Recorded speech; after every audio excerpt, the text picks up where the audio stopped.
C. Joseph Vijay எனும் நான்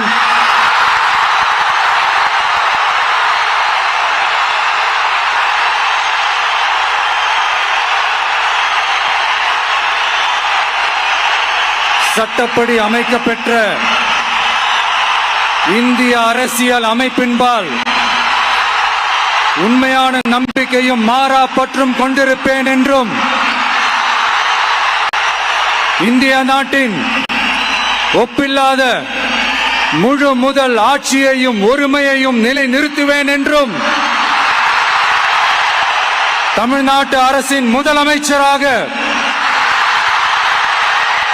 உண்மையாகவும் உளச்சான்றின்படியும் என் கடமைகளை நிறைவேற்றுவேன் என்றும்